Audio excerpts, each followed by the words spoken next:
Very good afternoon, dear students. Welcome back to English session. Friends, in the previous session, we have started a poem named Ethics. So already I have discussed about what is ethics. So let me again recapitulate what we have already discussed. Ethics means moral values of human behavior, right? Otherwise, we can call it also set of beliefs that tell us what is right and what is wrong. Even you can say understanding of principles that govern human nature. Friends, ethics is a human, it's a branch of philosophy. So this poem is more philosophical, that already we have discussed. So let me tell you one more thing about the poet Linda Pastel. So Linda Pastel, what she exactly has discussed in the poem, she has narrated the story of her childhood. When she was going to school, her teacher used to ask her questions. So every year that question would be very common. And what was that question? The question was, if there were a fire in a museum, which would you save? A Rambert painting or an old woman who hadn't many years left now? So Rembrandt is a Dutch painter whose paintings were very unique, special, right? High ranking, you can say. So whenever the question was asked, the children would be restless, the children would be in dilemma, that already we have discussed, and they would sometimes answer that they would save the Rembrandt painting. On the next year, they would answer the old lady, right? And the poet Linda Paston is a very young, and children are actually, they don't have much logical thinking, right? So, without thinking, they give the answers many times. No doubt, nowadays the children are very smart, but this probably is a very old story, right? Now the technological advance has made the children very fast. So Linda many times takes that painting or the lady, the woman as her grandmother. She sees her grandmother in her and she gives the answer, yes, I will save the old woman because of the love for her own grandmother. So these are all metaphors, you can say, comparisons are also there. So, and she feels that her grandmother had left the kitchen drafty, unclean. Drafty means unclean, messed. And then she had entered the half imagined museum. Her concept of the museum is not clear. She is very small. She probably have not seen that museum. So she starts drawing a mental image. She starts building a mental image of her grandmother and of the museum. Right? This is what the children can do. So children, let us now continue with next stanza. 1 year. Feeling clever, I replied. Why not let the woman decide herself? Then Linda, who was a young girl, she was bit confident. 1 year means after 1 year she became more confident than the earlier class. Every year the children, they develop their mental abilities. So the next year, Linda mustered courage. Linda gathered courage and she went to the teacher. I mean, when the teacher asked the same question every autumn, that time she replied, she felt herself clever and replied, why not let the woman decide herself? See, this type of answer she has given. Why don't the lady, woman in the sense, the woman, very old woman, isn't it? So, teacher asked the question, whom will you save? The old woman or the painting? If there is a fire in the museum. So Linda is so clever that she is giving the answer to the teacher, why shouldn't the lady decide herself whether she has to save herself or not? Why others should decide her fate? So that was obviously a very clever answer, you can say, but the teacher was not happy with the answer, because teacher always believed the children should be firm in their decision making, and children should answer only one option. They should choose one option. So the teacher who warned Linda, what the teacher said, Linda, the teacher would report. Here the meaning of report means, children, warn. What is the meaning of report?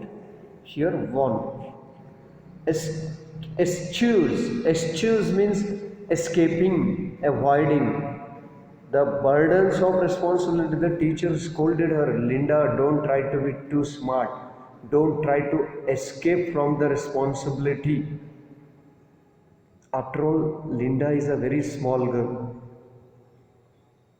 You may think why the teacher is forcing her to answer. Probably the teacher wants the children to learn the sense of responsibility at the early age, and that is sometimes good children, because if some habits are inculcated right from the childhood, it would be good for anyone, right? Because in their young age, what you learn in your young age, that is going to last forever sometimes. That makes an everlasting impression on person's personality as well. So the teacher wanted Linda to realize the responsibility, so the teacher scolded. The teacher rather warned her.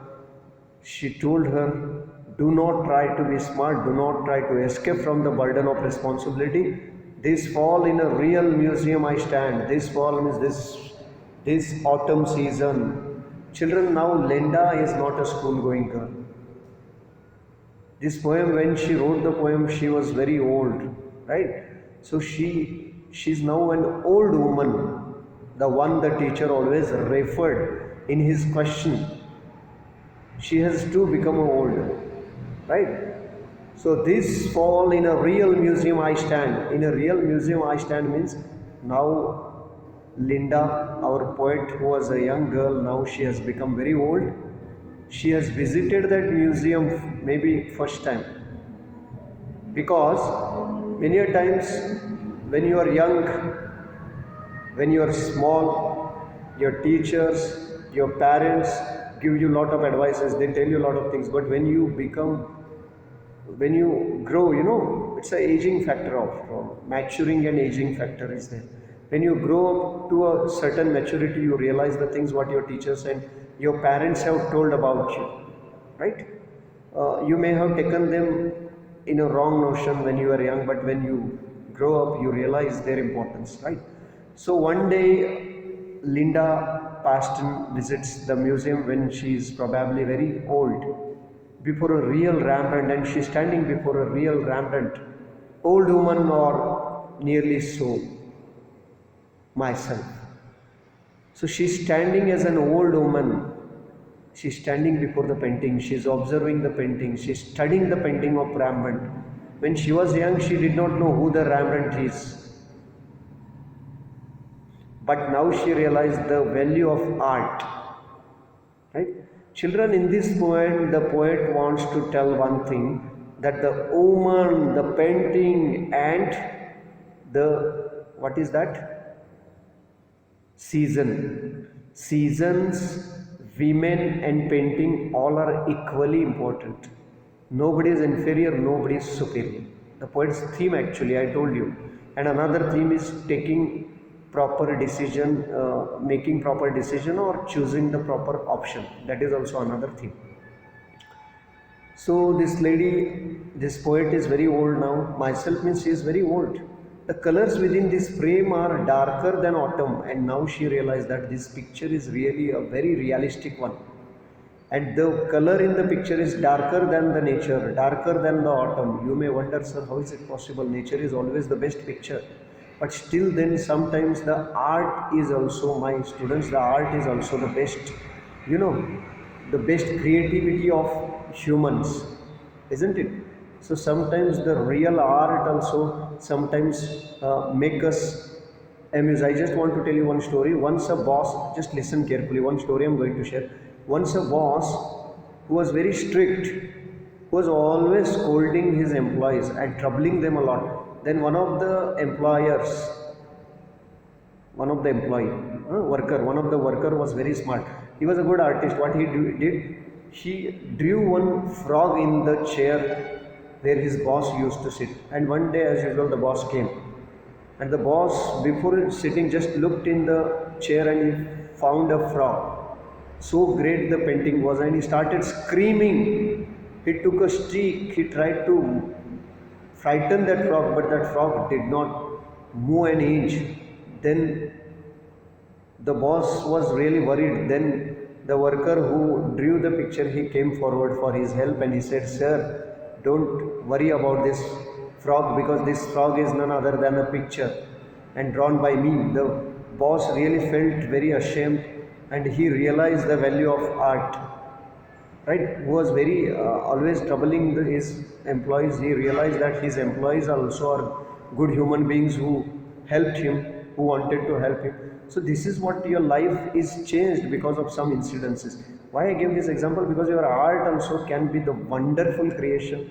You may not identify which one is real and which one is the imaginary one, right? There are so many stories about it.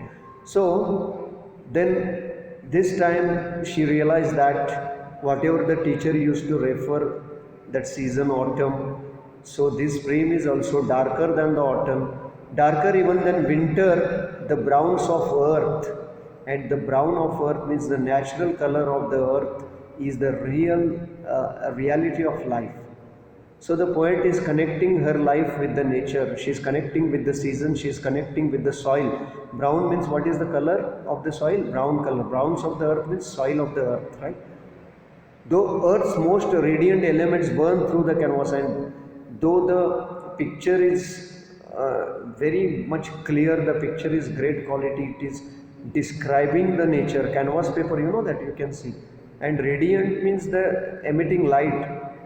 The colors are emitting light. They are so bright that for poet it is very difficult to differentiate between the real one and the natural one.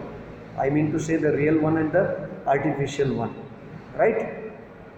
So the most radiant elements are burning out of the picture, and the poet is saying to us, after all, the meaning of these lines is that the seasons, the women and the art, all are equally important, all are alike. Right? Then friends,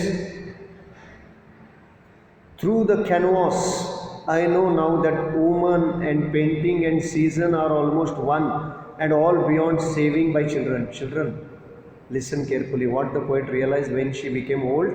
She realized that this painting means art, the seasons and the woman, right? These all things are beyond the capacity of children. If you ask the children to save the art, woman or seasons, or describe the season, it would not be possible for them. So it is not for children. Actually, the last line tells us that this poem is not meant for children. This poem is meant for adults as well. Because what lesson you are going to learn from this poem? That, so what is the theme of it? In life, we should not underestimate anything. Women, seasons and art are equally important. We should not neglect the art. We should not give importance to only one thing. Simultaneously, we have to consider all the things in different angles, and we have to give respect to all the things. Am I right? This is what the poet wants us to say. Then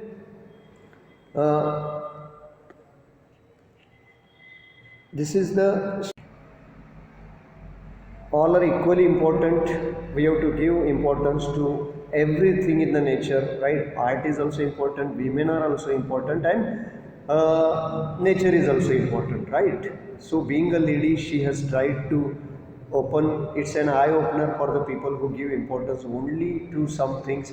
And many times also another theme also you can take it, that many times we expect from children lot of things, but we have to also understand that children have their own limits, children have their own what you can say capacity, right? So we cannot force them to do something. So let us discuss about the question answers, right? Many of the students are always grumbling that they need the notes, right? But I always firmly believe that the subjects like language, students must understand the lesson thoroughly and they should write their own notes instead of getting them from the teachers ready-made, right? I'll discuss the question answers orally. I hope everybody will watch the video and they will complete their fairs, right? Page number 161. The first question, answer the following questions in a sentence. What question did the teacher ask every time? It is there on page number 10, 159. If there were a fire in a museum, which would you save? A rampant painting or an old woman who hadn't years left any hub? Page number 159, you will get the answer, right? Second question, were the children able to answer the question? No, the answer is no. Why also that you have to write? Because they were always confused and they used to choose old woman or painting sometimes. They were in a dilemma. Huh? So one year they will choose old woman, the another year they will choose the rampant painting. Spelling of the rampant word should be spelled correctly. Third question is MCQ. The children responded to the question A, by debating on the question enthusiastically, second, half-heartedly, third, by giving different answers at different times. So hope you understood that half-heartedly means without letting their heart emotions involved in it. Just on surface level they used to answer. So B answer is the correct answer. Which one is the correct answer, my dear friends? Here the B answer is the correct one. Next, where is the speaker working when the speaker narrates this incident? Actually, instead of the word working here, it should be standing word is correct. Where is the speaker standing? I think this is a printing mistake. So the answer is very simple. The speaker is standing in the museum, right? Where is the speaker standing? The speaker is standing in the museum.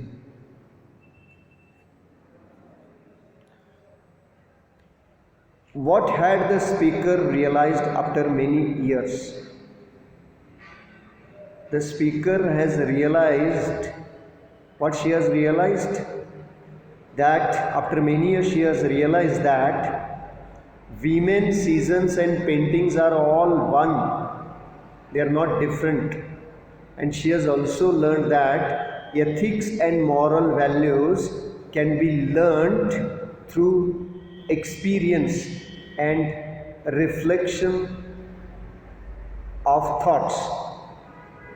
What she has learned, ethics and moral values can be learned through experience and reflection of thoughts.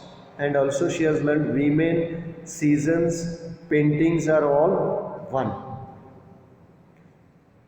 Pick out the expression in the poem that indicates that the question did not interest the children. Actually, the very important thing is that the children were not interested in the question because it was beyond their capacity. Children, it was really, they did not understand the gravity of the question, the depth of the question. So it was very difficult for them to understand. So what are the, on page number 159, you will get the phrases, underline them. Restless on hard chairs, caring little for pictures or old age. And third one is half-heartedly. I am repeating the answer. Restless on hard chairs, that is first one. Second one, caring little for pictures or old age. And third one is half-heartedly. These are the three expressions that tell us that the children were not interested in the teacher's question. The children were restless on hard chairs. They were sitting on, it's a phrase actually. Restless on hard chairs means were unable to understand anything. Were in a dilemma, were in a confusion. Why they were restless, children? Because they were eager to answer the question immediately? No. They were unable to understand the ethics dilemma. Yes, the hardness of the chair affected their calmness. The chair and everything is not, that does not matter anything in the poem, the chair, but they were unable to understand the ethics dilemma. Children, what do you mean by dilemma? Dilemma means a state of mind where you are unable to take proper decision. You have many options in your mind and you are unable to take a proper, you are unable to choose the right one. That situation is called as dilemma. So many times we are undergoing a dilemma, right? The children also were undergoing the dilemma because the question was very difficult for them to understand, and unless you understand the question you cannot answer the question. Third question, the image is half-heartedly and half imagined. Half-heartedly and half imagined. The children were not fully aware of the question. What is the meaning of this? Option A, the children perceived the idea of ethical responsibility. Note is given, there could be more than one correct option, children. So you don't go only for one option. The children perceived the idea of ethical responsibility very faintly. Perceived means understood. B, option B, the ethical dilemma was beyond their understanding and experience. That is correct answer. I think even third is also the right answer because children could not understand the gravity of the question. Gravity means the depth of the question. Children could not understand the gravity of the question. So these two options you can choose. Understood? Okay. Next one. Discuss with your friends if the poem is only about a lesson of ethics learned in school or if it offers something higher than this. I have already made it clear that this poem is not only about ethics for children, but it is not only the lesson of ethics, but it tells more about the philosophy of life, right? Let me tell you, the lessons of ethics cannot be taught in classroom. This is a very fundamental base for the poem. The lessons of ethics cannot be taught entirely in the classroom. Many of the lessons of life you learn in the life of school, already in the previous session I have discussed, right? As the children go through the process of maturation and aging, they acquire wisdom and maturity by the time they grow old. Children, listen what I am telling you the answer. You have to write the answer of this question. Again, let me repeat the answer. Lessons of ethics cannot be taught in the classroom itself. We learn the important lessons of life in the school of life. Every day is a new learning experience. Next part of the answer. As the children go through the process of maturation and aging, A-G-I-N-G, comma, they acquire wisdom and maturity by the time they grow old. Okay, the answer is completed. So, what children you understood from this? This poem teaches us a lot of things, right? That everything takes time. Learning takes time. Always remember, that is the principle of learning. Learning takes time. Least few ethics you have to follow in the situation given below. I will tell you one or two, you write more, at least 5 ethics for each situation you are writing. How many ethics? 5 ethics. Ethics means what should be done and what should not be done. Right? I will give you one or the other example of each. Place of work, what ethics you will follow there. You are working somewhere, you are a worker. I will follow, you have to write as if you are following that. I will follow the principle of punctuality, or I will be punctual at my workplace. Just one or the other example I am giving. I will be friendly with my colleagues. Second example I have given. You write 5. Right? Next, B. Otherwise, I will tell you. Be cooperative. In the first I am telling you. Be cooperative, be honest, be sincere. Right? These are the ethics. B. Place of learning. School. What are your ethics? Punctuality. I will be punctual. I will be disciplined. I will respect my teachers. Lot of things you can do at school. Write down. Place of worship. You are going to temple, church, mosque, masjid, anywhere you are going for worship. What protocols you will follow? What you will keep? I will keep silence. I will not disturb others. I will keep the place sacred or serene, means I will not spoil it. I will be polite with everyone. I will not damage the things. There are a lot of things you can write. Yes. Place of living. And place of living means your home. So what will you do there? I will keep my home clean, or I will keep my room clean. I will love my family members, or wherever you are living, you may be living with your uncles. I will live all the people. I will love all the people. I will cooperate with everyone. Uh, I will be trustworthy, or I will believe everyone. Right? These are the questions. I hope everything is clear for you. I have discussed all the questions. I have discussed the theme of the poem. Read the poem again, attempt all question answers. Thank you for watching my video. See you. Bye.